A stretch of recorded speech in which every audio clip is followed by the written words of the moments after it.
जय जैन। भाभी प्रणाम, बाकी सभी को जय जैन। कृष्णधारी को भाभी प्रणाम। जी को प्रणाम, सबको सादर जय जिनेन्द्र।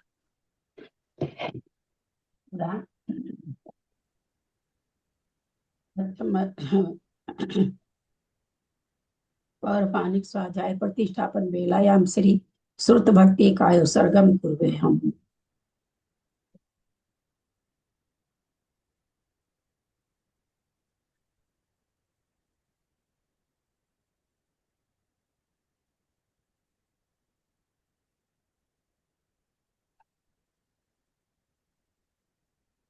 कोटिशतं द्वादशैव कोटिर्लक्षाणि स्मृति तदकानि चैव पञ्चाशदष्टसहस्रसङ्ख्यां श्रुतं पञ्चपदं नमामि।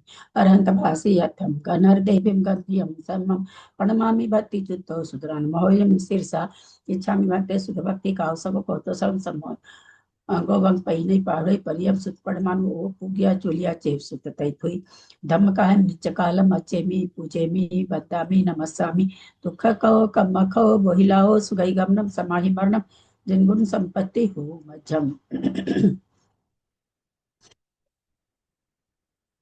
अथ पौराणिक स्वाध्याय प्रतिष्ठापन बेलायाम श्री आचार्य भक्ति काय सर्गम पूर्वे हम।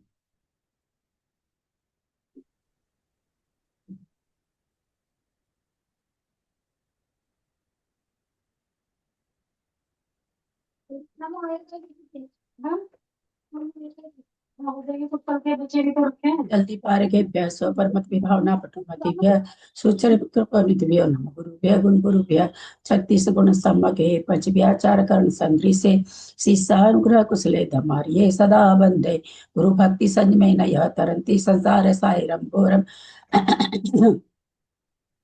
छेनन्ति अटकमं जमन मरण पावन्ति ये नित्यं प्रतिमंत्र होम निरता ध्यानाग्निहोत्राकुल सटकर्माभिरतस्तपोधन्दना साधु क्रिया साधव शील प्रवर्णा गुण प्रहनाश्चंद्रार्कते ज्योतिका मोक्ष द्वार कपाट पाटन वटा प्रीणन्तु मां साधव गुरु पंतु नो नित्यं ज्ञान दर्शन नायकः चारित्राणो गंभीरा मोक्ष मार्गोपदेश का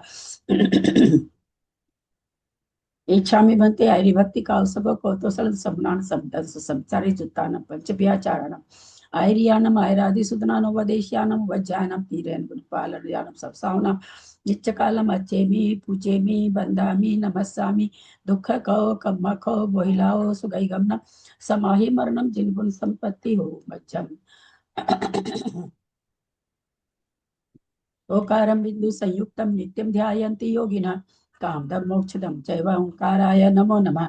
अविरल सदघन औगा प्रचालित सकल भूतल कलंका मुनि विरूपासी तीर्था सरस्वती हरतुन दूरितम अज्ञानतिमिरान्धानां ज्ञानांजन शलाकया चक्षुरुन्मिलितं येन तस्मै श्री गुरुवे नमः। श्री परम गुरुवे नमः। परम्पराचार्य गुरुभ्यो नमः। सकल कल सुविध्वसकं श्रीशां परिवर्धकं धर्म संबंधकं भवजीव मन प्रतिबोधकारकं पुण्य प्रकाश पापणा समिदम शास्त्रम श्री मोटसार जीव कांड नाम ध्येयम अस्य मूल ग्रंथ करता है श्री सर्वज्ञ देवास्तु उत्तर ग्रंथ करता है श्री गंधर देवा प्रति गंधर देवा तेषां वचों सारता मासाद्य श्रीमत नेमि चंद्राचार्य न विरिचितं तम शास्त्रम श्रोतारः सावधानतया शृण्वन्तु मंगलम भगवान वीरो मंगलम गौतमो गणि मंगलम कुंद कुंदाद्यो जैन धर्मोस्तु मंगलम सर्व मंगल मांगल्यम सर्व कल्याणकारकम प्रधानम सर्वधर्माणां जैनम जयतु शासनम जैनम जयतु शासनम जैनम जयतु शासनम सरस्वती नमस्तुभ्यं वरदे कामरूपिणी विद्यारंभं करिष्यामि सिद्धिर्भवतु मे सदा। द्वासंग जिनवानी माता की जय। परम मांगलिक ग्रंथ गोमटसार जी जीव कांड जी की जय। आचार्य भगवंत श्री नेमीचंद आचार्य की जय। पंडित प्रवर श्री रत्नचंद्र मुख्तार जी की जय। अढ़ाई दीप में विराजमान सभी आचार्य उपाध्याय सर्व साधु के चरणों में नमोस्तु नमोस्तु नमोस्तु। सभी आरिका माता जी के चरणों में बंदा में बंदा में बंदा में। सभी छुल्लक छुल्लिका एलक के चरणों में इच्छा में इच्छा में इच्छा में। सभी प्रतिमाधारी के चरणों में ग्रुप में विराजमान प्रतिमाधारी के चरणों में वंदना वंदना वंदना। ग्रुप में विराजमान पूज्य जनों का सादर चरण स्पर्श सभी से सादर जय जी। हम लोग परम मांगलिक ग्रंथ गोमटसार जी जीव कांड जी का स्वाध्याय कर रहे हैं। जिसको आचार्य भगवान नेमिचंद्राचार्य जी ने प्राकृत भाषा में गाथा रूप में लिखा है, और उसके ऊपर पंडित प्रवर रत्नचंद मुक्तार जी की टीका है, उससे हमारा स्वाध्याय चल रहा है।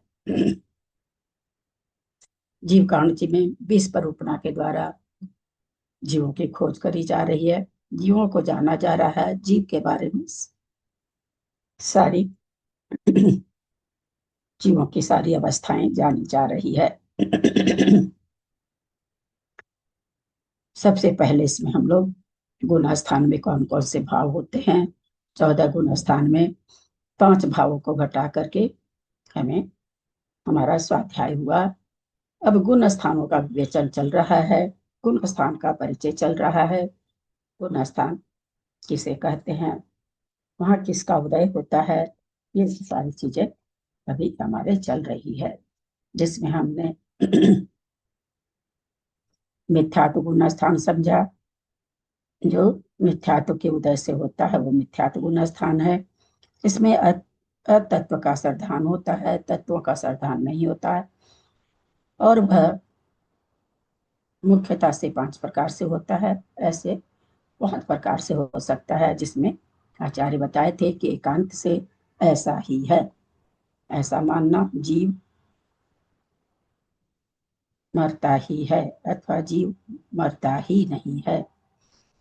उसमें आचार्य ने बताया कि द्रव्य दृष्टि से तो जीव मरता नहीं है, परंतु पर्याय दृष्टि से मरता है। इसलिए कथनचित लगाया जाएगा, कथनचित जीव मरता भी है, कथनचित जीव मरता भी नहीं है। स्यादवाद का कथन हो जाएगा। जब ये कहा जाएगा जीव मरता ही नहीं है, जीव मरता ही है, तो ये एकांत हो जाएगा। दूसरा बताया था उन्होंने विपरीत, जैसे उल्टा ज्ञान हो जाना, जैसे केवली को कवलाहार, द्रव्य से को मुक्ति, हम सब जानते हैं। ये चीज भी समाज में प्रतिपादित हो रही है। तीसरा बताया था वैनिक, यानी किसी की भी विनय करने से, वो देव हो कुछ भी हो, सब किसी की भी विनय करने से मोक्ष की प्राप्ति हो जाती है, ऐसा भी एक पंथ है।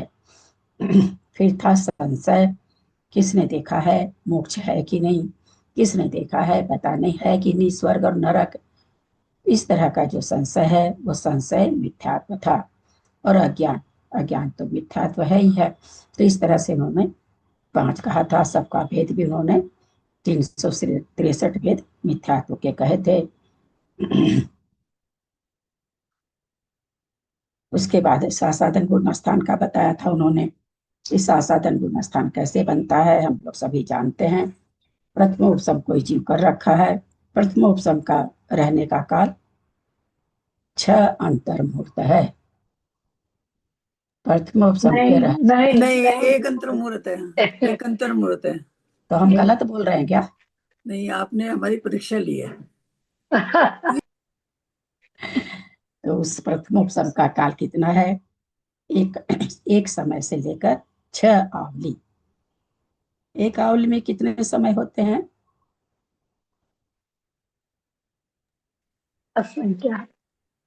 संख्या तो समय होते हैं क्या 6 पूछा आवली। आपने? जब हम समय की विवक्षा से देखेंगे तो बहुत भेद हो जाएंगे ना। एक समय किसी का 1 समय बचा, किसी का 2 समय बचा, तो इस तरह से संख्या तो भेद हो जाएंगे। तो आचार्य ने हमें बताया प्रथमोपसम के काल में किसी कारणवश एक समय 6 आवली, कम से कम एक समय से कम तो हो नहीं सकता, और अधिक से अधिक 6 आवली बची है। ऐसे में परिणामों में विशुद्धि का कम हो जाने से, अनंतानुबंधिका का साय का उदय आ जाने से वह जीव मिथ्यात्व को तो प्राप्त नहीं होता है, परंतु अनंतानुबंधी कसाय के उदय आ जाने से प्रथमोपसम खत्म हो जाता है, छूट जाता है। हालांकि मिथ्यात्व को प्राप्त नहीं हुआ, जैसा आचार्य ने कहा था, सम्यक दर्शन रूपी पर्वत से च्युत हो चुका है, परंतु मिथ्यात्व रूपी भूमि को अभी प्राप्त नहीं किया है। कल एक शब्द हम याद करना चाह रहे थे, बहुत 2 सेकंड तक किए, आजकल थोड़े से ज्यादा ही बोलने लगे हम लोग। अप्रशस्त उपसम और प्रशस्त उपसम, 2 तरह का हम लोग उपसम जान रखे हैं बहुत अच्छी तरह से। जहां 10 करण आया था कर्मकांड जी में, हमने बहुत विवेचन से हम लोगों ने स्वाध्याय किया था। कुछ याद रहता, कुछ नहीं। मेरे कोई कल शब्द नहीं याद आए, अप्रशस्त प्रशस्त जैसे शब्द नहीं याद आए। मैं समझाना चाह रही थी, मुझे शब्द नहीं याद आया। आज अपने से ही आ गया। आज मैंने कोई परिश्रम भी नहीं किया याद करने के लिए, तो भी आ गया। प्रशस्त उपसम किसे कहते हैं? उपसम मतलब दबाना, ये तो सब कोई समझते हैं ना। उपसम का मतलब किसी भी चीज का उपसम, किसी भी प्रकृति का करो आप। वह प्रकृति जब तक उपसम है तब तक उदय में नहीं आती, इसको उपसम कहते हैं। संसार की भाषा में थोड़ा समझने के लिए, कहीं मीटिंग चल रही है, मीटिंग में हम भी इनवाइट थे। मीटिंग का रूम, जो मीटिंग जहां हो रही थी, उस रूम का आखिरी एंट्री 9:30 तक थी। मैं 9:35 में पहुंची, मुझे बाहर रोक दिया गया। यानी अब आप नहीं जा सकते हो। तो उसी तरह से कर्मों को उदय में आने से रोक देना उस कर्म का उपशम है।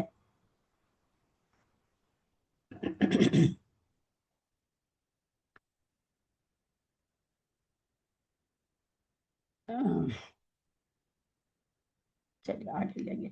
तो प्रशस्त उपशम किसे कहते हैं?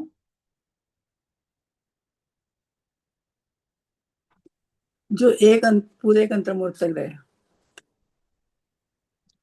और अप्रशस्त उपशम किसे कहते हैं?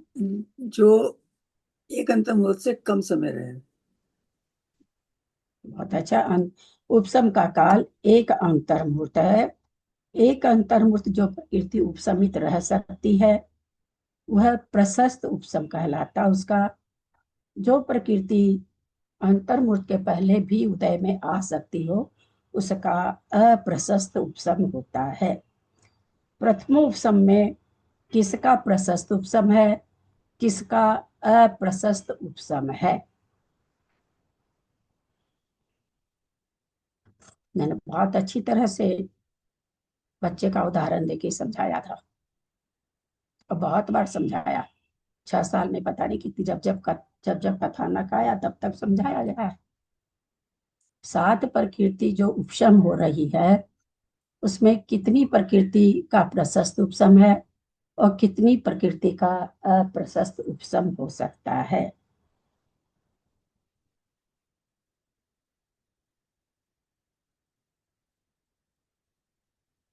मेरी बहन, हाँ, बहुत से लोग तो ताजा ताजा पढ़ ही रहे हैं अभी। भाई साहब की क्लास में जो जो लोग जा रहे होंगे, मुझे पता नहीं कौन जा रहा है नहीं जा रहा।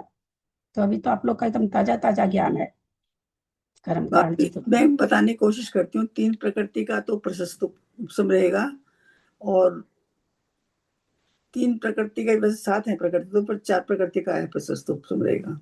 सम रहेगा। इससे क्या मतलब निकला त्रिशला? उत्तर आपका सही है। 3 प्रकृति का प्रशस्त उपशम रहेगा। इससे इससे क्या निकला? इससे ये निकला कि अनंतानुबंधी का, एक अंतर्मुहूर्त से पहले अंतर्नुबंधी का भी उदय आ सकता है।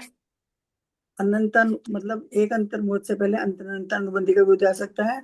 तो इसलिए जो 4 अंतर्नुबंधी की प्रकृति है वो अप्रशस्त उपशम है, और जो सम्यक दर्शन, जो दर्शन मोहिनी की है, वो प्रशस्त उपशम है। हाँ, उसका क्या है भाई? वो आप तो उद्वेलना वाली प्रकृतियां हैं। अनुदय। मेरी बहना, कहाँ पहुंच जाते हो यार? उद्वेलना में कैसे पहुंच गए कविता जी? यहाँ उद्वेलना का क्या काम है कविता जी? नहीं, क्योंकि अनुदय है काफी का समय तक वो सब। रह सकती है ना, चल तीनों प्रकृतियां उदय में। चलिए, आप त्रिशला जी को उत्तर देने दीजिए। वो असल में दूसरी चीज लगता सुन गई थी। मेरा, आपने त्रिशला जी कहा 3 प्रकृति का प्रशस्त उपशम है, 4 का अप्रशस्त उपशम है। 4 का अप्रशस्त उपशम आपने समझाया। मैं प्रशस्त उपशम पूछना चाह रही हूँ, इसका क्या मतलब हुआ? प्रशस्त उपशम से मतलब ये है कि एक अंतर्मुहूर्त से पहले वो प्रकृति उदय में नहीं आएंगी। कौन सी प्रकृति? 3 प्रकृति, ये मिथ्यात, सम्यक मिथ्यात तो आ सकती है, और मिथ्यात, सम्यक प्रकृति, और सम्यक सम्यक विज्ञान। मिथ्यात। अब हम साधन गुण स्थान को प्राप्त हो गए। अंतर्मुहूर्त के काल में समय कितना बचा था? सोच लीजिए, 2 अवधि बची थी, और हम साधन में आ गए। तो वो मिथ्यात्व, सम्यक मिथ्यात्व और सम्यक प्रकृति जिसका प्रशस्त उपसम हुआ है, वो अंतर्मूर्त के पहले उदय में आ पाएगी कि नहीं? नहीं आ पाएगी। कैसे घटाएं? ऐसे घटाया गया अनंतानुबंधी का, अनंतानुबंधी जो प्रशस्ति वही उदय में आएगी, इसलिए शाश्वत अंग स्थान बनेगा। हाँ, तो अभी 2 आवली बची हुई थी ना प्रथमोपसम में। हाँ, तो एक प्रथमोपसम में एक मतलब 2 आवली बची है, तो उससे पहले अप्रशस्त उपसम उदय में आ सकता है। नहीं, वो तो हुआ 2 आवली पहले, हम तो साधन में आ गए, हाँ, तो फिर वो प्रशस्त उपसम बन रहा है कि नहीं बन रहा तीनों प्रकृति का? तीनों प्रकृति का तो प्रशस्त उपसम बन ही रहा है, क्योंकि वो तो उदय में नहीं आई। तो 2 आवली वहां हम गिर जाएंगे मिथ्यात्व में, मिथ्यात्व में नहीं। नहीं आ जाएगा। गिरेंगे, मिथ्यात्व में नहीं गिरेंगे, नहीं गिरेंगे। ये उत्तर चाहिए था हमको आपसे। अगर हम 2 आवली पहले साधन को प्राप्त हुए हैं तो हमारा नियम से 2 आवली हम वहां रहेंगे। अगर हम 6 आवली पहले साधन में आ गए, तीनों लोग पलट सकता है, सब कुछ हो सकता है, परंतु अंतर्मुख के पहले वो तीनों प्रकृति कभी भी उदय में आ ही नहीं सकती है, चाहे कितना भी कुछ हो जाए। घर में आग लग जाए, अनंतानुबंधी आ जाएगी, पर वो मिथ्यात्व तो नहीं आएगा उदय में उसको। अंतर्मुख जब तक पूरा नहीं होगा तब तक मिथ्यात्व उदय में नहीं आएगा। तृष्णा जी के सारे उत्तर बहुत सुंदर, बहुत अच्छा, अच्छा लगा। कोई एक भी उत्तर अगर देता है तो मुझे संतुष्टि मिलती है, क्योंकि बहुत बार हमने कितना कितना छिलका छील छील के इधर से उधर से चारों बगल से छिलका हम छील के आप लोगों को समझाना चाह रहे कि हर तरह से समझ जाए उस चीज को कि है क्या ये सासादि गुण स्थान प्रथमोपशम, ये है क्या। देखिए, बहुत अच्छा, धन्यवाद आपको त्रिशला जी, आज सारे उत्तर आपके सही थे। हम इस सबको फिर से दोहरा देते हैं। प्रथमोपशम जब भी होता है जीव को, तो अंतर द्वितीयोपशम भी अंतर्मुख में सारा चीज घटता है, ज्यादा देर नहीं होता। सारा चारों गुण स्थान का काल मिलाएंगे तो अंतर्मुहूर्त होता है। तो प्रथमोपशम जब भी होता है अंतर्मुहूर्त के लिए होता है। अंतर्मुहूर्त के समय में आचार्य बताए मिथ्यात्व दूसरा गुण स्थान की भी व्याख्या कर रहे हैं, तो आचार्य ने बताया कि प्रथमोपशम का काल अंतर्मुहूर्त है। वहां पर 7 प्रकृति के उपशम से, अथवा सेंटेंस को पूरा करें, वहां 7 प्रकृति के उपशम से अथवा 6 प्रकृति या 5 प्रकृति के उपसम से। हमसे। बहुत सुंदर। कोई शादी वद अनादि मिथ्या दृष्टि है, उसका 7 प्रकृति से उपशम हो सकता है, 6 प्रकृति से उपशम सम्यक हो सकता है। और जो अनादि ही है, यानी आज तक उसने सम्यक को प्राप्त नहीं किया है, ऐसा जीव 5 प्रकृति से करेगा। तो क्या जिसने 7 प्रकृति कर ली, वो क्या जब भी करेगा तो 7 या 6 के उपशम से ही प्रथमोपशम करेगा क्या?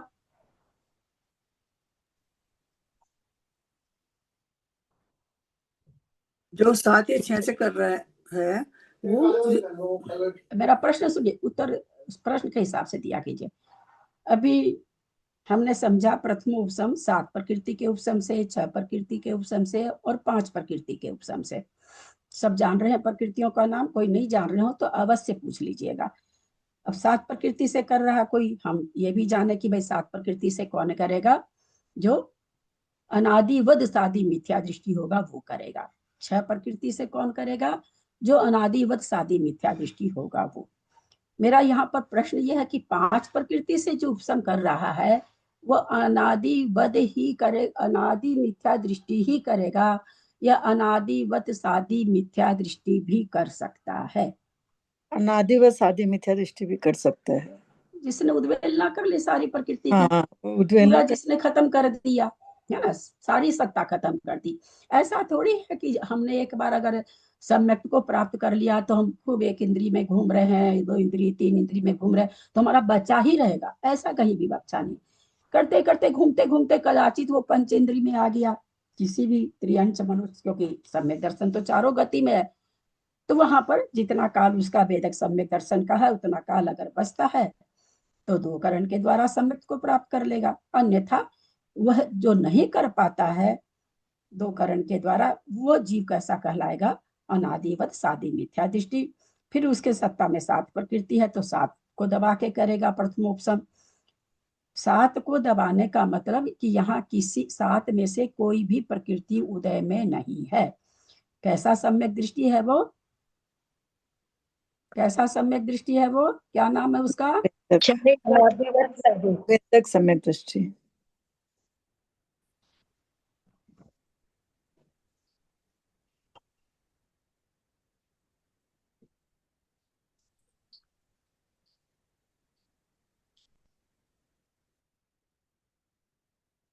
आगे की जबान बंद हो जाती है। फिर से मेरा प्रश्न सुन लीजिए।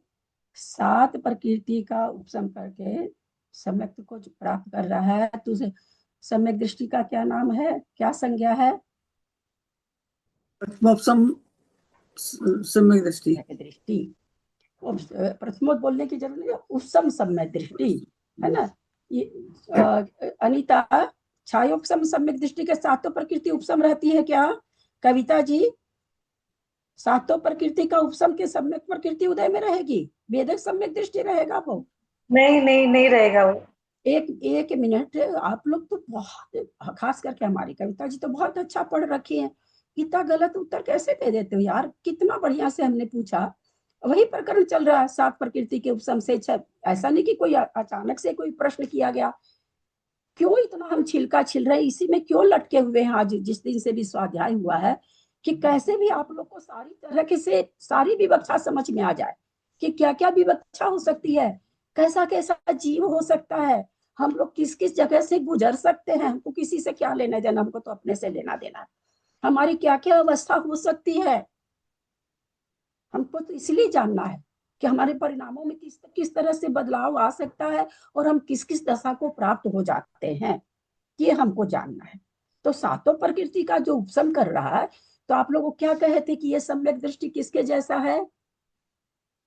रोज ये जिस दिन से स्वाध्याय चल रहा है उस दिन से ये सेंटेंस दो चार बार तो बोला ही जा रहा है। वह छायिक सम्यक दृष्टि के बराबर है। तब तो फिर छायिक से एक, हाँ छायिक, हाँ छायिक के जैसे ही, वही कह रही है वो। तो छायिक के सम्यक प्रकृति उदय में रहता, छायोपसमिक कहलाता है क्या वो, या वेदक कहलाता है क्या वो? नहीं फिर आप दोनों ने उत्तर इतना गलत क्यों दिया? नहीं।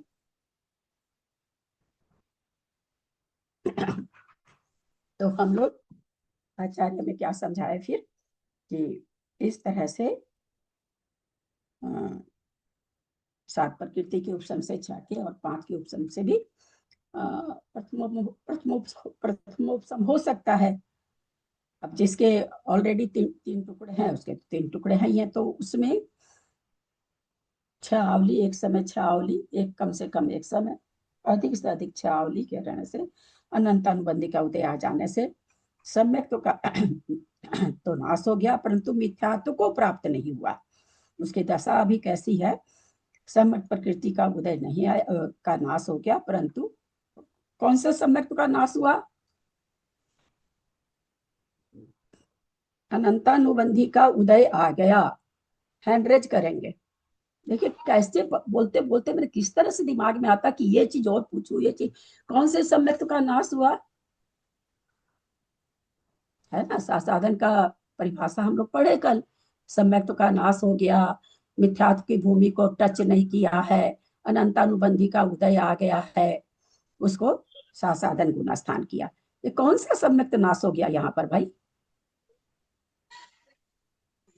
बोलिए कविता जी। प्रथमोपसम सम्यक दर्शन का। प्रथमोपसम सम्यक से च्युत हुआ है ये। हाँ। तो यहाँ पर कौन सा सम्यक का नाश हुआ भाई? अभी तो सम्यक दृष्टि बना ही नहीं था, आप सम्यक क्यों नाश करे? तो प्रथमोपसम सम्यक दृष्टि बन गया था ये, उसका नाश हुआ। कभी भी छायोपसम सम्यक दर्शन से दूसरा गुणस्थान नहीं बनता, इसलिए ये कभी नहीं कह सकते हम लोग कि छायोपसमिक सम्यक दर्शन का नाश हुआ, अथवा सम्यक प्रकृति का नाश हुआ, अथवा वेदक सम्यक का नाश हुआ। ये कथन नहीं बनेगा। जब भी बनेगा प्रथमोपसम सम्यक दर्शन का यहाँ पर उस सम्यक दर्शन से च्युत हो गया, मिथ्यात्व की भूमि को प्राप्त किया नहीं है, लेकिन अनंतानुबंधी का उदय आ चुका है। उससे अनंतानुबंधी के उदय से यहाँ पर साधन गुणस्थान भी घटा और पारिणामिक भाव भी घटा था। इसमें यहाँ पर बहुत सारा उहापोह उठा करके ये पूछे हैं, शंका डाल डाल के बहुत सारी शंका इन्होंने उठाई, जो हम लोगों ने कल देखा था कि दीदी प्रणाम करती हूँ दीदी। यहाँ प्रथमोपशम सम्यक्त्व ही बोलना पड़ेगा या सादा उपशम भी बोले तो चलेगा? सासाधन गुणस्थान के लिए प्रथमोपशम ही शब्द लेना पड़ेगा। प्रथमोपशम से ही आता है, क्योंकि अभी हम वो जब बोली ना तो हम बोले प्रथमो नहीं लगाती, तो क्यों अभी उसी की चर्चा चल रही थी, इसलिए हम खाली उपशम भी बोल देंगे तो हो जाता है ना। यहाँ प्रथमोपशम की ही बात जी चल जी रही थी। जी दीदी, यही समझना था दीदी। क्या बोल रहे थे हम? उन्होंने बहुत सारा उहापोह उठाया कि आप उसको फिर सम्यक दृष्टि क्यों कहते हो, एक तरफ कह रहे हो सम्यक का नाश हो गया, तो उन्होंने क्या कहा कि अभी अभी वो कहाँ से आया है, प्रथमोपशम, उपशम सम्यक्त्व से आया है, मिथ्यात्व से आता तो हम मिथ्यात्व बोला जाता, तो चूंकि सम्यक्त्व से गिरा ही है वो, अभी उसके परिणाम उतने संश्लेषित नहीं हुए कि हम उसको मिथ्या दृष्टि कह सकें, पर बिल्कुल सम्यक रूप भी परिणाम नहीं रहे, इसलिए वहां पर सासाधन सम्यक दृष्टि कहा। मैं इतना दोहरा दोहरा के पीछे जा जाके क्यों दोहरा रही हूँ, मेरे को तो आगे बढ़ जाना चाहिए था, क्यों मैं इतना अपना माथा खराब कर रही हूँ, कितना पीछे पीछे जाके शुरू के पेज से बार बार ले रहे हैं। कल हमने ये सब समझा था।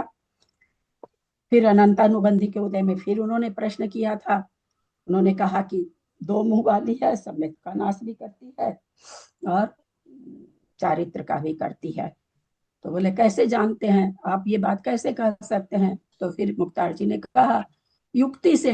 अब वो पेज नंबर 20-19, पेज गाथा नंबर 19-20 का पेज नंबर 23, फिर वो शंका कर रहे हैं अनंतानुबंधी कषायों की शक्ति दो प्रकार की है, इस विषय में क्या युक्ति है? क्योंकि उन्होंने उत्तर क्या दिया पीछे कि युक्ति से जाना जाता है, तो उन्होंने फिर प्रश्न कर दिया कि वो युक्ति हमें भी बता दीजिए ताकि हम भी जान जाए। समाधान, सम्यक और चारित्र इन दोनों का घात करने वाले ये अनंतानुबंधी क्रोधादिक न तो दर्शन मूल स्वरूप माने जा सकते हैं, क्योंकि सम्यक प्रकृति मिथ्यात्व प्रकृति और सम्यक मिथ्यात्व प्रकृति के द्वारा ही आवरण किए जाने वाले सम्यक दर्शन के आवरण करने में इनके फल का अभाव है, और न अनंतानुबंधी को चारित्र मोहनी स्वरूप भी माना जा सकता है। क्या कह रहे हैं कि वो जो सम्यक दर्शन तीन प्रकृति है, तो सम्यक दर्शन आवरण करने इसमें सारी प्रकृति द्वारा ही आवरण किए जाने वाले सम्यक दर्शन के आवरण करने में इनके फल का अभाव है, किसके? अनंतानुबंधी क्रोधमान माया का, और न अनंतानुबंधी के और अनंतानुबंधी चारित्र मोहनी सब भी माना जा सकता है, क्योंकि अप्रत्याख्याना वर्णादि कसायों के द्वारा आवरण किए गए चारित्र के आवरण करने में इनके फल का अभाव है। तो चूंकि वास्तव में देखा जाए तो अनंतानुबंधी कोई चारित्र का भी घात नहीं करती है, वहां तो कोई चारित्र ही नहीं है ना। चौथे गुण स्थान में अप्रत्याख्याना वर्ण उदय में आ रही है, अनंतानुबंधी का उदय खत्म हो गया, तो वहां तो चारित्र है नहीं। तो कहते देखा जा रहा है कि भाई अनंतानुबंधी न तो सम्यक तो सम्यक मिश्र और मिथ्यात्व आदि को के में इसका फल देखा जा रहा है, और न चारित्र में ही इसका फल देखा जा रहा है। यद्यपि उपर्युक्त प्रकार से इन अनंतानुबंधी कषायों का अभाव सिद्ध होता है, तो इसका अभाव ही हो गया, क्योंकि न तो सम्यक दर्शन वगैरह को का आवरण का फल आवरण कर सकती है, और न ये चारित्र का आवरण कर सकती है, वहां तक तो कोई चारित्र, दोनों चीज में इसका तो अभाव है, कषायों का अभाव सिद्ध हो। उपर्युक्त यद्यपि उपर्युक्त प्रकार से इन अनंतानुबंधी कषायों का अभाव सिद्ध होता है, तथापि इनका अभाव नहीं है, क्योंकि सूत्र में इनका अस्तित्व पाया जाता है। अरे भाई हम तो इसको हम नहीं इसका अभाव कर सकते, क्योंकि सूत्र में कहा गया है कि अनंतानुबंधी वहां पर है।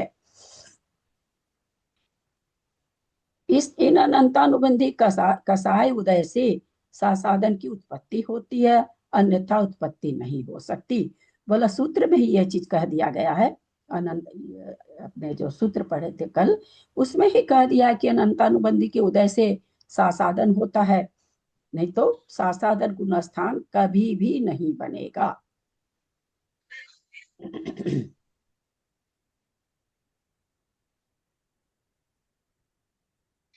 कोई तीसरे गुण स्थान में है, कोई चौथे में है, अथवा पांचवें, छठे, सातवें में है और मिथ्यात्व को प्राप्त हो रहे हैं। उसको अनंतानुबंधी उदय में आएगी। क्या उदय में आएगा उसको? किसके उदय से? फिर से सुनिएगा। कोई तीसरे गुण स्थान में जीव है, कोई मैं हर तरीके से आप लोगों को बिल्कुल ये चीज बढ़िया से समझा देना चाहती हूँ कि ये बड़ी टेढ़ी प्रकृति है अनंतानुबंधी। कोई चौथे में है, कोई तीसरे में जीव है, पांचवें में है, छठे, सातवें में, इतने जीव हम अभी देख रहे हैं संसार में, इतने गुण स्थान वाले। कदाचित मिथ्यात्व को प्राप्त होते हैं। किस कारण से होते हैं? मिथ्यात्व के उद्देश्य। मिथ्यात्व प्रकृति के उदय आने से। मिथ्यात्व प्रकृति, क्योंकि उनके तीनों किस अनंतानुबंधी के उदय आने से नहीं होते हैं।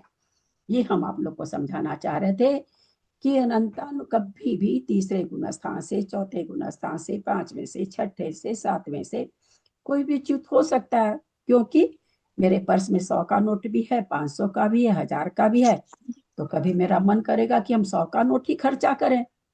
तो मिथ्यात्व प्रकृति जो कि है, मेरे पास सत्ता है उसकी, किसी भी निमित्त से, किसी कर्म के उदय के निमित्त से, बाहर के निमित्त के उदय से मिथ्यात्व का उदय आ सकता है। तो ये जो गुण स्थान बनेगा मिथ्यात्व गुण स्थान, इस गुण स्थान में कोई छायोपसमिक सम्यक दृष्टि जीव है तो मिथ्यात्व के उदय से बनेगा। अगर कोई जीव प्रथमोपसम करता हुआ चौथा गुण स्थान वर्ती हो गया, पांचवा गुण कैसे होता है ये आप लोग को बता चुके हैं, अथवा पांचवा हो गया अथवा सातवां हो गया। फिर से समझिए, सुनिएगा। कोई जीव है प्रथमोपसम के काल में पहले से व्रत नहीं ले रखा है अथवा व्रतों को धारण भी नहीं कर रहा, ऐसा जीव चौथा गुण स्थान वर्ती। कोई पहले से प्रतिमा ले रखा है परंतु मिथ्या दृष्टि था, प्रथमोपसम प्राप्त कर रहा, ऐसा जीव। कोई मुनि महाराज हैं, प्रथमोपसम में हैं, आचार्य परमेष्ठी उनमें 28 मूल गुण की स्थापना कर रहे हैं, मुनि बन रहे हैं, ऐसा जीव प्रथमोपसम में। अथवा कोई पहले से ही 7वां गुण स्थान कर रखे थे परंतु मिथ्यात्व था, प्रथमोपसम कर रहे हैं। इस तरह का चौथा, पांचवा, 7वां गुण स्थान वर्ती अगर मिथ्यात्व को प्राप्त होता है, किस प्रकृति के उदय से होता है?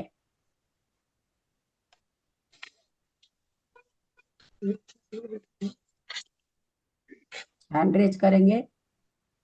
अब भी ये सारी चीज उसी प्रकरण में थोड़ी देर पहले सारा चीज समझा भी चुके हैं, उसी चीज को इतनी तरह से पूछना चाह रहे हैं कि क्या क्या संभावना सारी मन में रख के समझे आप लोग।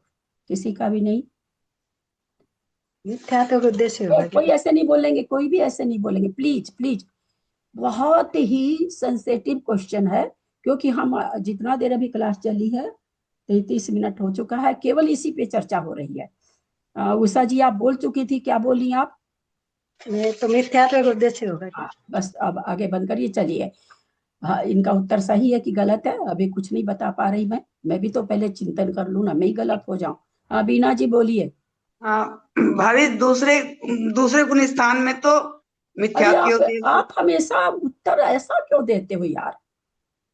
सब सुन लीजिए, 5 बार प्रश्न को पूछ लीजिए, प्रश्न से हट के उत्तर मत दीजिए, क्योंकि मुझे बहुत दुख हो रहा है इतना गलत आंसर आ रहा है। तो बहुत ही मतलब जिसको क्या कहें, ऐसे लगता है जैसे हम अभी माँ 2.5 साल के बच्चे को पकड़ के क्लास में लाई हो, ऐसा उत्तर आता आप लोग की तरफ से। हम हैं कहाँ? MA BA में, और उत्तर कौन सा दे रहे हैं? माँ अभी नाम लिखाने लेके आ रही 2.5 साल के बच्चे को आंसू टपकाते हुए। प्लीज 5 बार पूछिए, मैं 5 बार ऑलरेडी बोलती हूँ, और 5 बार पूछिए, अन्यथा उत्तर मत दीजिए। फिर से भाभी आपने ये मेरा प्रश्न आप लोग मत दोहराइए। चौथे गुण स्थान कैसा बन रहा, 5वें कैसा बन रहा, 7वां कैसे बन रहा, मैंने बता दिया है। उस गुण स्थान से कोई मिथ्यात्व को प्राप्त हो रहा है, कोई झट से नहीं बोलेगा। उषा जी अपने को बंद करिए, बीना जी अपने को बंद करिए। तो वो पहला गुण स्थान किस प्रकृति के उदय से बन जाता है? फिर से सुनिएगा, प्रथमोपसम के काल में चौथा गुण स्थान भी हो सकता है, हमने समझा, पांचवा भी हो सकता है, सातवां भी हो सकता है, छठा नहीं होता है। इस तीन गुण स्थान से मिथ्यात्व में वो मुनि महाराज अथवा प्रतिमाधारी या हमारे जैसे असंयमी लोग प्राप्त हो रहे हैं, तो किस प्रकृति के उदय से होगा?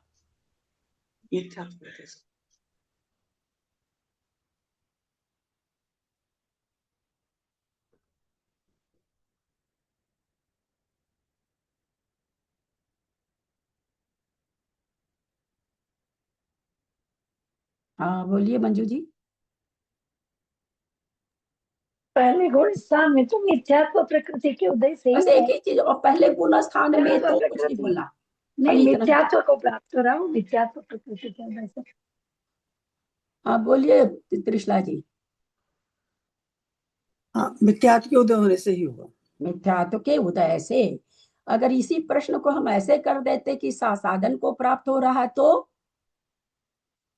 अनंतानुबंधी के उदय से। यही विवक्षा आप लोग को हम समझाना चाह रहे थे कि हमने प्रथमोपशम किए, हम चौथे में हैं, पांचवें में हैं अथवा सातवें में हैं और मिथ्यात्व को प्राप्त हो रहे हैं, तो हमारा मिथ्यात्व तीन प्रकृति के टुकड़े करने के बाद में मिथ्यात्व का उदय भी आ सकता है, मिश्र का भी आ सकता है, सम्यक्त्व का भी आ सकता है।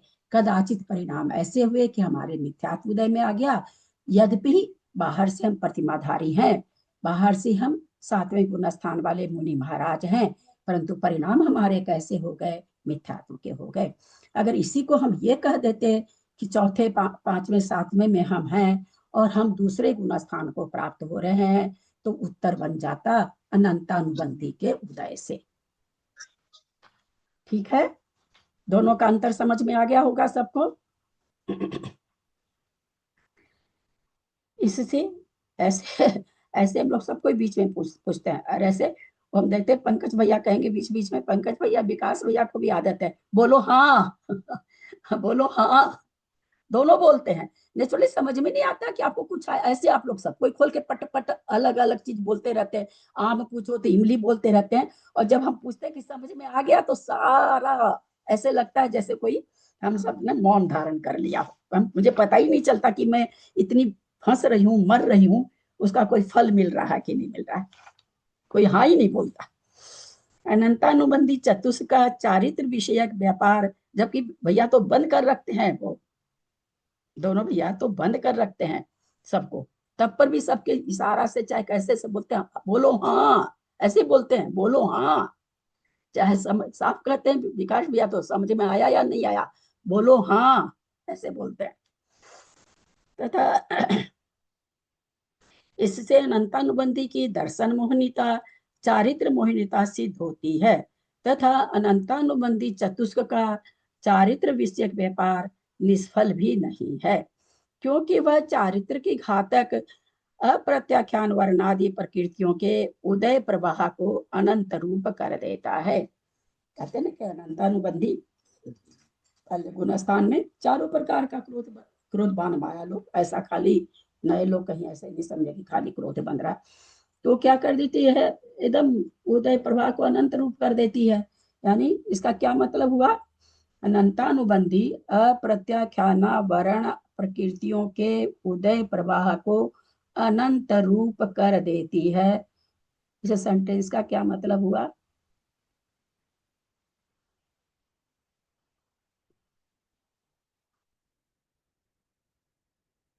अप्रत्याख्यान प्रकृति उदय में आ जाती है पूर्ण रूप से।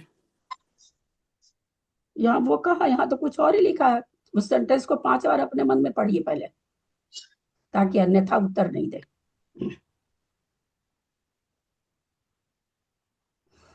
अप्रत्याख्याना वर्णादि प्रकृतियों के उदय प्रवाह को अनंत रूप कर देता है। उदय में नहीं आएगी अनंतानुबंधी। हाँ, ये अप्रत्याख्यान प्रगति उदय में नहीं आएगी, प्रवाह को अनंत रूप कर देते हैं। चलिए पकड़ते हैं पंडित मैं प्रवर कहाँ बताऊं? बैठे, उनको पकड़ते हैं कि आप गलत कैसे लिख दिए इतने बड़े पंडित प्रवर होके।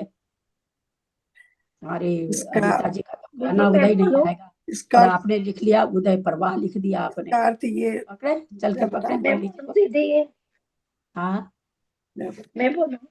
हाँ बोलिए। क्योंकि जब तक अनंतानुबंधी है, ये तीन प्रकृतियों का मतलब उदय आए, अनंतानुबंधी सबसे, क्या कहना चाहिए, सबसे मजबूत है। तो उसके रहते इन तीनों का प्रवाह तो रहेगा ही रहेगा, उसके अंदर ये है ही है, गर्भित अनंतानुबंधी है। जब राजा ही बैठा तो ये सैनिक तो नहीं हुए। हाँ, मैं बताऊं भाभी? हाँ बोलिए कृष्णा हाँ, जी। इसका ये जो है ना, अप्रत्यक्ष अनुवर्णादि को अनंतानुबंधी के बराबर कर देता है।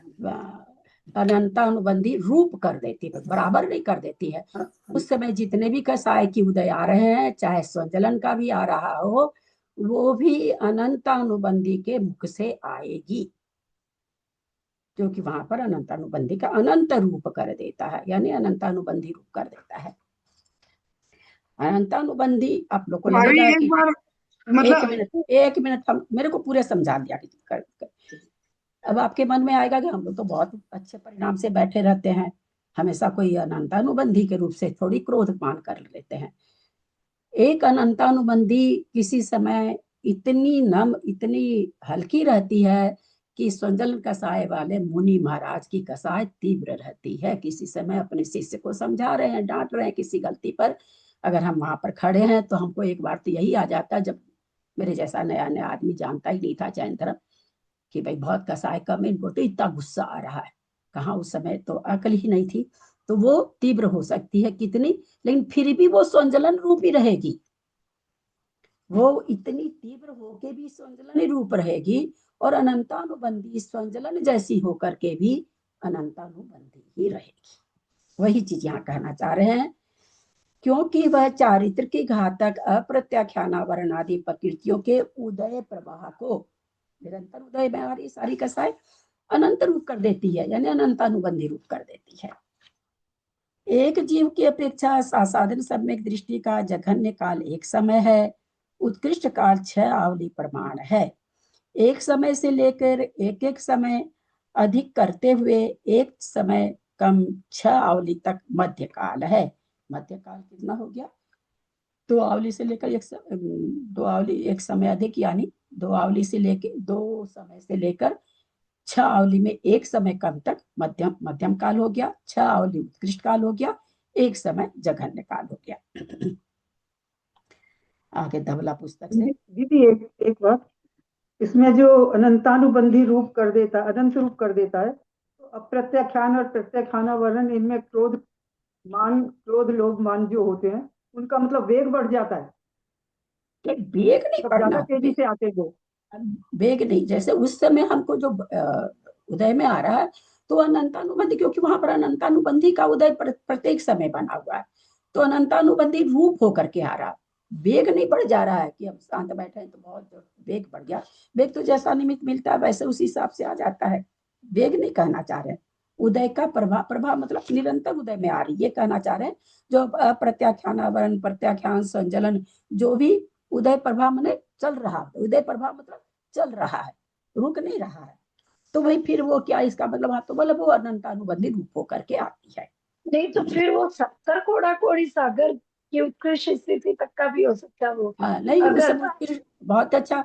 अब किसी को अंतर्मुख का मिथ्यात्व का बंध हो रहा है, तो कैसे हो रहा है? अनंतानुबंधी का इतना कम उदय है, मतलब हाँ उदय इतना इतना हल्का उदय है कि वो नहीं, 70 कोड़ा कोड़ी नहीं करा सकती वो बंध। मिथ्यात्व का बंध तो अप्रत्याख्यानावरण नहीं कराएगी ना।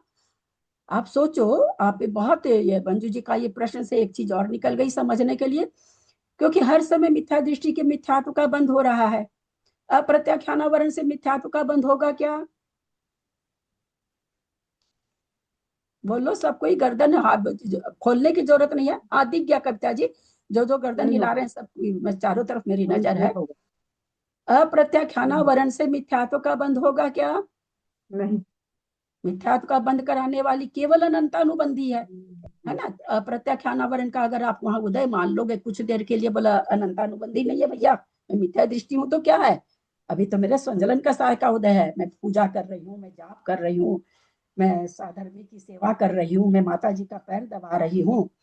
अगर हम मिथ्या दृष्टि अगर हैं तो हम क्या करें, तो हमको तो अभी स्वंजलन का सहाय का उदय है, वो भी अनंतानुबंधी रूप है। अगर अनंतानुबंधी रूप नहीं होगी, स्वंजलन होगी, तो मिथ्यात्व का बंध नहीं होगा।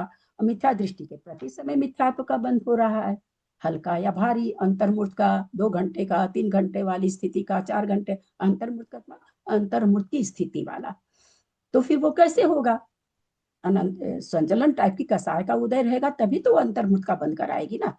तो अनंतानुबंधी की ही तीव्रता कम होने से मिथ्यात्व का कम बंद होता है, अनंतानुबंधी की तीव्रता अधिक रहती है तो मिथ्यात्व का बंध अधिक होता है। तो मिथ्या दृष्टि जीव के हमेशा मिथ्यात्व का बंद हो रहा है, और मिथ्यात्व का बंद अप्रत्याख्यान प्रत्याख्यान स्वंजलन में ताकत नहीं है। जब भी उसका बंद कराती है अनंतानुबंधी ही कराती है। चलिए धवला पुस्तक 4 का गाथा आ रही है। सम्माधत्ता जत्य मित्ता हो यवसिष्ठा पडिबज्जन्ता साणम तत्य मित्ता यत सद्धा समसम्मतद्धा जय छावलिया हवे जवसिष्ठा तो शासनम पवज्जयी नो हेठु कट्ठकालेषु। जितने प्रमाण उपसम सम्यक का काल अवशिष्ट रहता है, उस समय सासादन गुण स्थान को प्राप्त होने वाले जीवों का भी उतने प्रमाण शासन गुण स्थान का काल होता है। अगर 6 अवली पहले आ गए तो 6 अवली रहेगा, क्योंकि क्यों रहेगा, पहले आ जाए।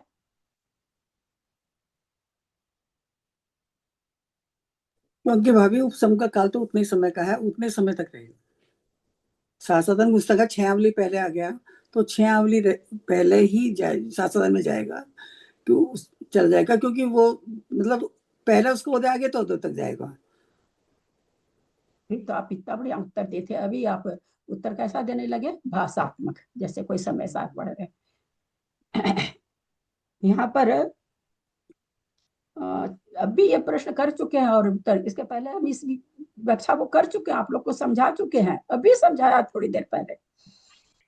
क्या कह रहे हैं यहाँ पर, उतने ही प्रमाण सासाधन गुण स्थान का काल होता है। क्यों होगा उतने ही प्रमाण सासाधन गुण स्थान का काल, क्योंकि सासाधन का काल ही उतना ही है टोटल।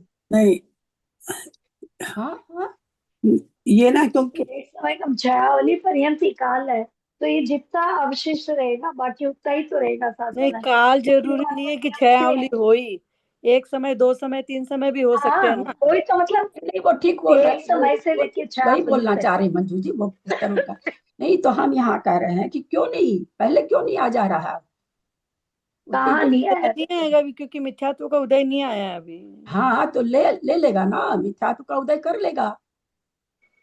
हम 6 अवली पहले आ गए सासाधन में, मेरे परिणाम हो गए खराब, 2 अवली पहले ही, 2 अवली पहले ही मिथ्यात्व में आ गए।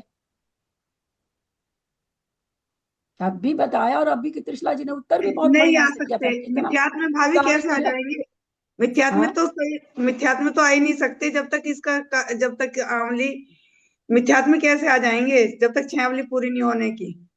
इसका जगन्य काल एक समय ना, तो एक समय पहले मिथ्यात्व में आएगा ही नहीं।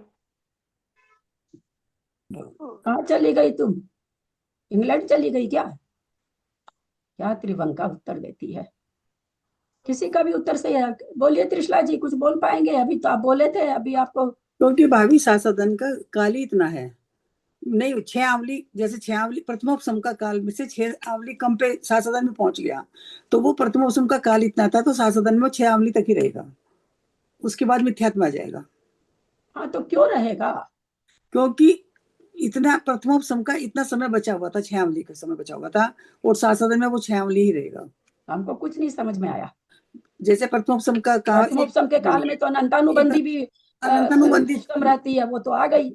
हाँ वो हुआ गई, लेकिन ये उदय में नहीं है, ये उदय में नहीं, मिथ्यात्व वगैरह उदय में नहीं आए, वो नहीं आएंगे एक अंतर्मुहूर्त तक।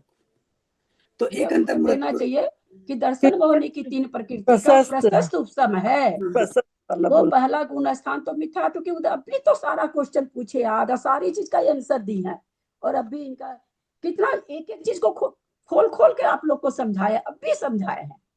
हाँ दीदी, मैं अभी बोलने ही वाली थी, प्रशस्त वाला बोल रहे इसका हैं। सीधा सा तो उत्तर है भाई कि नहीं कर सकता, क्योंकि क्यों नहीं कर सकता, इसका ये उत्तर नहीं है कि बचा हुआ का बचा हुआ का,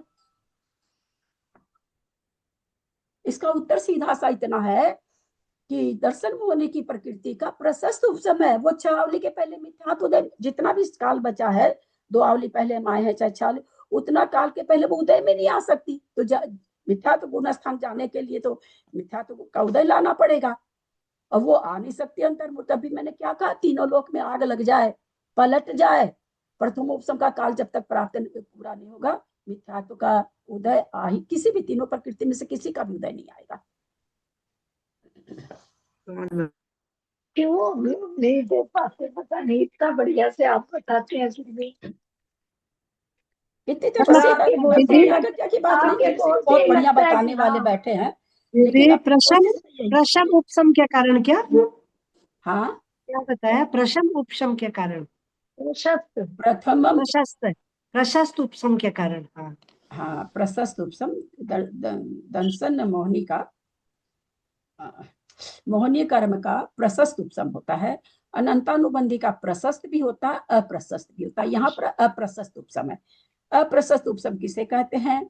जो अंतर्मूर्त के लिए उपशम काल किसी भी प्रकृति का अंतर्मूर्त है, अंतर्मूर्त के पहले जो उदय में आ जाती प्रकृति, उस समय उसका अप्रशस्त उपशम है। जो प्रकृति का अंतर्मूर्त तक नहीं उदय में आती है, उस समय उस प्रकृति का प्रशस्त उपशम है। और समझा देते आप लोग, 10 करण हम तो बहुत अच्छे से कराए थे, अभी मेरे को क्रोध आ रहा है, क्योंकि मेरे सामने मैं देख रही हूँ कि यहाँ पर किसी ने बढ़िया कप फोड़ दिया, लेकिन मैं तो क्लास चल रही है, कैसे गुस्सा करूं सबके सामने।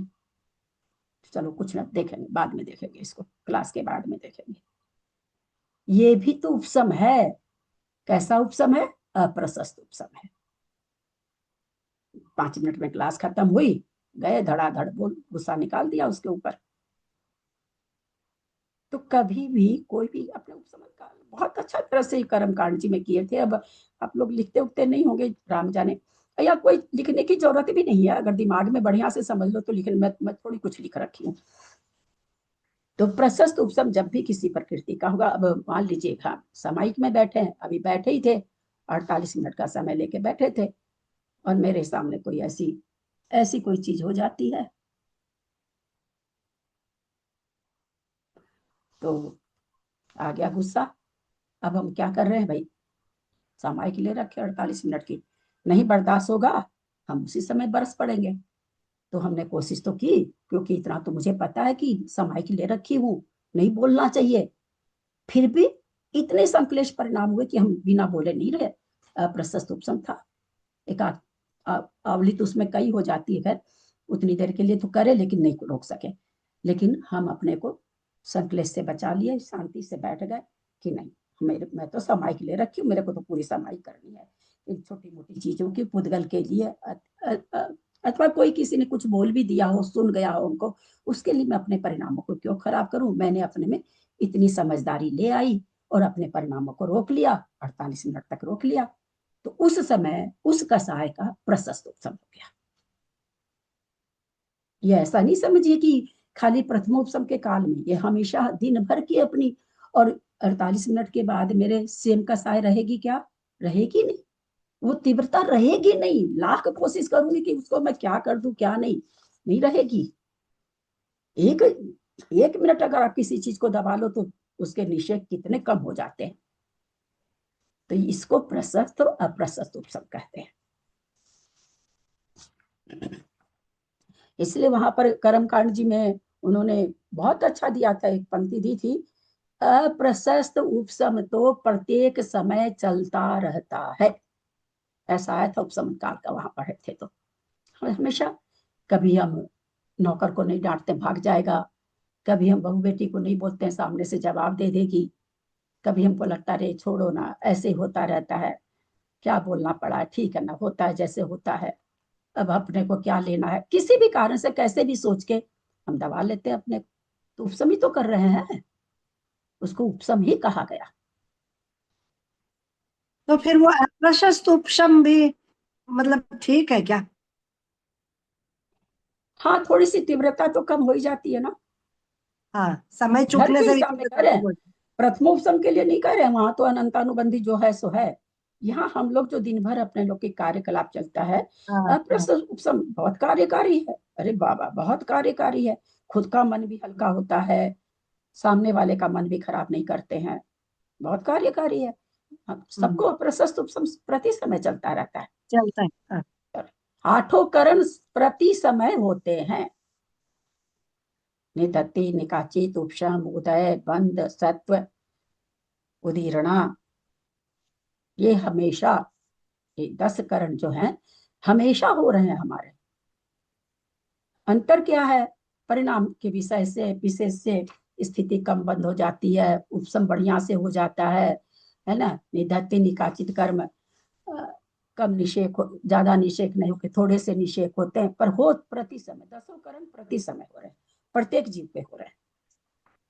क्योंकि निधत्ति, निकाचित कर्म का बंध भी आगे तक है, तो प्रति जीव को हो रहा है। दीदी फिर प्रशस्त उपशम से तो अप्रशस्त उपशम करना ज्यादा ठीक है ना? आपके हाथ में थोड़ी है प्रशस्त उपशम अप्रशस्त उपशम करना। प्रशस्त उपशम, अप्रशस्त उपशम हम लोग कोई ऐसा थोड़ी कि घड़ी देख करके कर रहे हैं चाहे, और तुरंत तो जी जी। एक बार तो तुरंत अप्रशस्त उपशम होता है ना। जैसे ही हम किसी चीज को देखते हैं, करते हैं, तो एक बार तो वही होता है, थोड़ी देर के बाद कर लिए तो थोड़ी देर के बाद लगा छोड़ो, देखेंगे। बीत गई सो बात गई, छोड़ो अब क्या कहना पड़ा। उसी समय बोल देते तो अच्छा रहता। अब इतनी देर के बाद क्या बोले, क्या टोके, छोड़ दो। अब कर ही दिया तो, छू ही दिया तो ऐसे हाथ से नौकर, तो अब क्या बोले, छोड़ो हटा। अभी बोलेंगे तो कहेगा कहाँ छुआ माँ जी, आपको तो ऐसे ही लगता है, बात बढ़ेगी, छोड़ो छोड़ो। तो बात क्या, वो बात क्या हो गई, खत्म हो गई, बिल्कुल उपसमित हो गई, उपसमित होकर के क्षय को प्राप्त हो गई। जी जी, लेकिन बहुत अपन अच्छा। संसार के कार्यों में उपशम वर्ड यूज ही नहीं कर पाते, कि मतलब लगता ही नहीं कि उपशम किया, ऐसे लगता है कि गुस्से को दबा दिया बस। नहीं मतलब उसका ज्ञान नहीं हो पाता, हो तो रहा है ये सतही। वही तो। ये 10 करण हमारे ही हो रहे हैं क्या? हम जैनियों के होते हैं क्या 10 करण? नहीं नहीं नहीं, प्रत्येक जीव की हो रहा है। अनंतो जीव के हो रहे हैं, अनंत अनंत जीव हैं, सबके हो रहे हैं। उस निगोदिया को जहाँ कर्म फल चेतना है, उसको भी स्वतः जो स्वभाव से हो रहा है सो हो रहा है। अगर नहीं घटाएंगे तो फिर जीव की व्याख्या 10 करण के परिप्रेक्ष्य में करना पड़ेगा। किसको 8 करण हो रहा है, इसको 7। हाँ, गुण स्थान के ऊपर की बात नहीं कर रहे हैं हम संसारी जीव की बात करें। फिर हमको जो जीव समास बना, फिर जीव समास इस क्राइटेरिया से बनाना पड़ेगा। वैसे नहीं बनाना पड़ेगा 2 इंद्री 3 इंद्री, पर्याप्त अपर्याप्त, लुप्त पर्याप्त, फिर वो चीज खत्म हो जाएगी। फिर तो इससे बनेगा क्राइटेरिया, उसको 8 करण हो रहे हैं, उसको 9 करण हो रहे हैं, उसको 7 करण हो रहे हैं, ऐसा नहीं है। वही तो जो व्याख्या लोग हम लोग को, बहुत सारी चीज प्रवचन शैली की अलग बात होती है, जहाँ 1000-2000 आदमी बैठते हैं उसकी अलग होती है। इसी कारण हम, मेरा तो शुरू से ही प्रवचन में मन नहीं लगा। 2-4 चीज जो मेरे को बाद में शास्त्र में पकड़ में आई, उसके बाद से मेरा प्रवचन से मन हट गया। नहीं, प्रवचन आम पब्लिक के लिए, आम पब्लिक जैसा है। क्या बता दिया कि निधत्ति निकाचित कर्म कहाँ बनता है? मंदिर में बनता है। अरे यार, प्रति समय बन रहा है, प्रति समय आ रहा कुछ कुछ निषेक। ज्यादा वैसा करते हैं तो उसको ज्यादा निषेक मिल जाता है। स्वतः आता तो स्वतः जो उसको मिलता हिस्सा सो मिल जाता है। अब एक बेटा बदमाश रहता है, मारने काटने तो उतारू हो जाता है, बाप कहता ले ले आधा हिस्सा तू, मैं आधा में 4 को बांट दूंगा। तो ज्यादा बदमाशी करता तो ले, ज्यादा निषेक तू ले ले, बाकी लोगों को थोड़ा थोड़ा दे देते हैं। जो देशघाती है और है उसको थोड़ा थोड़ा दे देते हैं, तू ज्यादा ले ले, बाकी ऐसे तो अपना हिस्सा उसको हमेशा मिलता रहता है। दीदी हर समय 10 करंट चलता रहेगा, हर समय 10 करंट बंधेगा? अच्छा है, इसीलिए ना क्लास करते हैं ना, थोड़ा सा क्षय उपशम लगा। उदय है कि नहीं हर समय? हाँ है। सत्ता है कि नहीं हर समय? हाँ बंध है कि नहीं हर समय? हाँ उदीर्णा है कि नहीं हर समय? जरूरी नहीं कि पता हाँ चले, 4 हाँ घट गए। उपशम है कि नहीं हर समय? यहाँ हाँ बैठे हो क्लास में, उधर नौकर आपका कुछ कुछ कर रहा है, तो क्लास उतनी देर तो हम नहीं जाएंगे देखने के लिए। हम बहुत नीचे के होके समझाना चाह रहे हैं, है ना, शास्त्र को बहुत बिल्कुल प्रैक्टिकल में हम समझाना चाह रहे हैं कि आप लोग को समझ में आ जाए। ठीक है, निधत्ति निकाचित हमको पता नहीं चलता है, उस रूपी कोई कोई परिणाम हमारे होते ही रहते हैं, हम पकड़ तो नहीं वो पाते। जब तेज गुस्सा आएगा या एकदम शांत होंगे, तो शांत ऐसा होएंगे तेज तो प्रसन्न, या तेज गुस्सा आएगा उसी टाइम होगा ना निधि निकाचित? नहीं नहीं, प्रति समय, प्रति समय, प्रति समय, समय की प्रति समय। क्राइटेरिया बीती गई है। तो कितने हो हाँ गए, उच्चतम हो ही रहा है समय, निधत्ति निकाचित रूप हो ही रहा है, और संक्रमण हो रहा है कि नहीं हो रहा है प्रति समय। याद आप लोग को रहता नहीं, इसको गाथा मूल गाथा, इस पर तो मैंने पूरी एक दिन प्रतिक्रमण ही करवाया था, 1 घंटा खाली इसी संक्रमण पर। संक्रमण भी प्रति समय हो रहा है, उत्कर्षण भी प्रति समय हो रहा है, अपकर्षण भी प्रति समय हो रहा है। तो 10 करण हो रहे हैं कि नहीं हो रहे हैं? 10 करण का नाम बोल दिया मैंने। हाँ। प्रति समय हमारे अभी साता वेदनी 15 कोड़ा कोड़ी का बंध रहा है। हमारे जो पहले के असाता बंधा हुआ है वो क्या हो रही है, कुछ कुछ निषेक उसके सॉरी ये उत्कर्षण समझाना चाह रहे हैं। कुछ कुछ असाता वेदनी के, साता वेदनी के निषेक हम 15 कोड़ा कोड़ी का बांध रखे हैं। पहले का 10 कोड़ा कोड़ी का बांधा हुआ वो 15 कोड़ा कोड़ी रूप हो रहा है, उत्कर्षण हो रहा है। परिणाम बहुत अच्छे चल रहे हैं, असाता उदय में आ रहा है, असाता के निषेक अच्छे परिणाम में असाता का उदय आ रहा है। तो असाता बंध तो रही है पर बहुत कम बंध रही, तो पीछे की असाता भी कम कम, कुछ निषेक, थोड़े से निषेक कम फल देने वाले हो जाएंगे, तो अपकर्षण भी हो रहा है। साता का उदय आ रहा है, साता का उदयावली में असाता समाई हुई है, वो साता में संक्रमित होकर के उदय में आ रही है, तो संक्रमण हो रहा है। बहुत बढ़िया दीदी, बहुत बढ़िया, उदय समझ हम में आया। चल, तो 10 करण हमारे प्रति समय हो रहे हैं। करण के हिसाब से जीव समास नहीं बना है, जीव समास के हिसाब से बना है। चलिए 10 से 31 हो गया।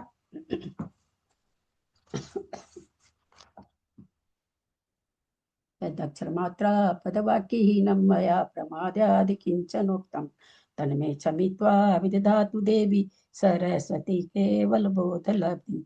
बोधि समाधि परिणाम शुद्धि स्वात्मोपलब्धि शिव सौख्य सिद्धि। चिंतामणिं चिंतित वस्तु दाने त्वं वन्दमानस ममास्तु देवी। जावाणी के ज्ञान ते सुजे लोकालोक सुवाणी मस्तक चढ़ो सदा दे दो। हे जिनवानी भारती तो जपू दिन रैन जो तेरा शरण आ गए सो पावे सुख चैन। देव भजु अरहंत को गुरु से हो निर्ग्रंथ दया धर्म पाल सदा ही मोक्ष का पर। तो सत्संग जिनवानी माता की जय।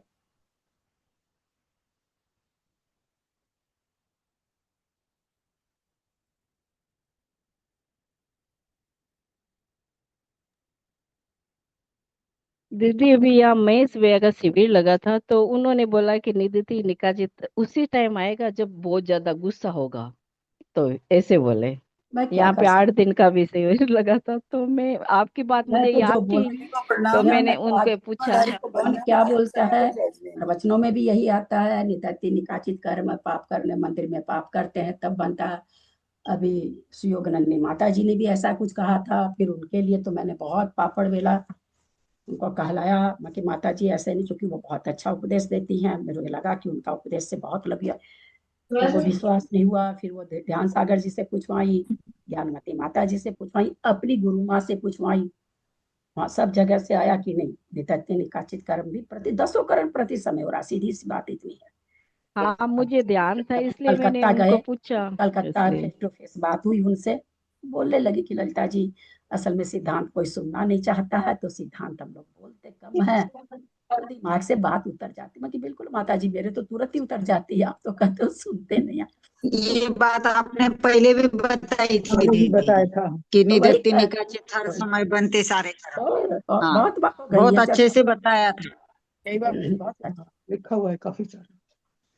आप बताया था, इसीलिए हमने उनको पूछा था निधत्ति वापस। उन्होंने निकाचित एक रूप कर्म का मतलब असल में लोग क्या समझाना, देखिए हो सकता है उनका ये विवक्षा रहता हो सुमन जी कि हम ऐसे लोगों को बोलेंगे तो लोग गुस्सा कम करेंगे, है ना। अंदर ये मन में विवक्षा रहती हो कि भाई बहुत लोग बहुत कुछ तो जानते नहीं है, इनको मोटी मोटी बात समझाएंगे तो इनका कल्याण होगा, ये बात उनके दिमाग में रह सकती। तो भाई समझा देते हैं भाई मंदिर में मत करो निधन, ताकि मंदिर में लोग खराब चर्चा नहीं करें। जोर से गुस्सा नहीं करें, कम से कम इतना तो बचे, ये भावना भी हो सकती है। और मैं क्या कि मैं पूरा सिद्धांत बिल्कुल आगम से ही पढ़ा रही हूँ, मैं आगम के बाहर कोई शब्द बोलना नहीं चाहती हूँ, तो थोड़ा सा ये अंतर हो सकता है ना। उनकी भावना ये इस तरह से नहीं करें, ऐसा नहीं करें, मंदिर में किसी तरह की पापपूर्ण कार्य नहीं करें। तो कहे ना कि प्रवचन की शैली अलग हो जाती है, 1000-2000 आदमी सुनते हैं, सब तरह के लोग सुनते हैं, किसी को थोड़ा सा जितना लग जाए। पर हम यहाँ पर क्या करें, हम तो इतना बड़ा ग्रंथ विराजमान करके पढ़ रहे हैं, तो हम अन्यथा नहीं पढ़ सकते, हम तो वही बात पढ़ेंगे जो आगम में लिखी है। और वो प्रवचन है, प्रवचन में आदमी बोल सकता है, उसके पीछे उसकी और भावना रहती है, कोई गलत है ऐसा नहीं कि उसको नहीं आता होगा, आते हुए भी वो इसलिए ऐसी बात बोलते हैं कि ताकि लोग थोड़ा सा अच्छे कार्य करें, पाप कार्य नहीं करें, क्रोध नहीं करें ज्यादा, इस कारण भी बोलते होंगे, ये भी उनके अंदर नहीं भावना नहीं, रहती मैंने इस चीज पे उनपे बहस ही की थी पूरा। वो बोले नहीं, वो हर समय नहीं बनते हैं, जब बहुत ज्यादा गुस्सा आएगा तभी है। निधि ऐसा लोग से अगर आप लोग मेरी चर्चा करवा सकते हैं तो करवा दिया कीजिए, ताकि उनको हम प्रमाण सहित बता दें। अगर इस महेश तरह की भैया चर्चा तो मतलब बहुत बड़े हैं विद्वान, अच्छे विद्वान है बहुत। महेश देख भैया भी लीजिए, आए तो थे, मैं तो तो मैं आपके एक बार आगम से, बात करती हूँ उनसे, हाँ, इस बारे में वापस से। फिर ऐसे में हम नहीं कह सकते कौन क्या है, वो उनकी वो जाने। पर ऐसे लोग बोलते हैं ना, तो कई बार अंदर से भावना ऐसी रहती है कि चलो भाई ऐसे बोलेंगे तो लोग क्रोध नहीं करेंगे, मंदिर में पाप नहीं। बेनाडा जी से उन्होंने सारा पढ़ाई की है, बेनाडा जी से अभी शिविर लगा था यहाँ पे, इसलिए हमको लड़ाई पढ़ाई तो हुई थी। कर सकते हैं, कई बार हम लोग। हेलो, हाँ तू करा तुम कौन मिलू, मैं करूँ तो तू कौन मिला, अभी भी मैं कोनी भी डॉक्टर का समय है तो नाश्ता वास्ता करके डॉक्टर का जाऊंगी। अभी डॉक्टर को समय लिए रहा तो निकल रही हूँ, डॉक्टर के लगे रास्ता में बात कर सकी तो करूंगी, ठीक है ना। तो घर में ही है ना, हाँ ठीक है प्रेमा। कल से 6 बार फोन वो कर चुकी, 6 बार मैं कर चुकी, मेरे भतीजा की बहू में बात नहीं हो पा रही है। ये लोग मेरे को इसीलिए करती भी है, पता नहीं आपको बुआ जी कब समय रहता है कब नहीं रहता है। तो इसलिए पहली बात तो ये, कोई अगर प्रवचन वगैरह में हम सुनते हैं तो उसके प्रति हम ये बात क्यों कहना चाह रहे हैं, हम अपने निर्दोष रहें, है ना, हम निर्दोष रहें। हमको पहले से पता है, मान लीजिए कोई चीज और सामने वाला ऐसे बोलता है, तो हम मन में ये नहीं लाएं कि इसको ज्ञान नहीं है, अथवा ये जिद्दी है, अथवा ये अभिमानी। हम क्या लाएं कि भाई लोगों की भलाई के हिसाब से मोटे रूप में बोल रहे हैं। हम अपनी भावना हमेशा यही करें, चाहे सामने वाला कैसा हम तो जान नहीं रहे। अगर हमको कोई चीज बहुत अच्छी तरह से मालूम है, सामने वाला उपदेश थोड़ा वैसा दे रहा, हम उसको यही ले लें कि भाई प्रवचन के हिसाब से बोल रहे हैं, प्रवचन में सब तरह के लोग रहते हैं। हम खुद कर्म नहीं बांधे, क्योंकि हम सामने वाले को नहीं जान रहे कि वो कैसे बोल रहा है। ठीक, अपने को ये चीज हमेशा ध्यान आप लोग रखेंगे। और हाँ, उनको अलग से अकेले में आपकी अगर ताकत है, अगर आप बता सकते हैं, अकेले में जाके कह सकते हैं कि हाँ भैया ऐसे ऐसे कर्म ऐसे आए, हो गई, वैसे बातें हो रही हैं, ऐसे लीव हो आए, नहीं रहा था, वो भी एकदम अकेले। हम तो करने वाली होगी इसलिए बस। अगर आप में ताकत है, आप में क्षमता है तो बताइए, नहीं तो आप ये समझ के उस कथन को, क्योंकि हम लोग तो अभी ग्रंथ सामने रख के पढ़ रहे हैं, तो ग्रंथ में जो लिखा वही पढ़ रहे हैं, अपने मन से तो पढ़ नहीं रहे। तो उस समय यही सोचना चाहिए भाई सामने वाला प्रवचन के हिसाब से बोलता है, सो ठीक है। बहुत सुंदर। सादर प्रणाम दीदी, सभी से सादर प्रणाम, सादर जय जिनेन्द्र। कल का क्लास कितने बजे है दीदी? बड़े को प्रणाम, सबको जय जी। सभी को जय जिनेन्द्र। थोड़ा सा अभी नहीं बता सकेंगे, मुझे पता नहीं आज डॉक्टर क्या कहेगा क्या नहीं, उसके बाद में मैसेज डालूंगी, ठीक है। प्रतिमा तारे जी को वंदना, दीदी को सादर चरणेश्वर, सभी को सादर जय जिनेन्द्र। दीदी को प्रणाम, सबको सादर जय जिनेन्द्र। जी जी को प्रणाम, सभी को सादर जय जिनेन्द्र।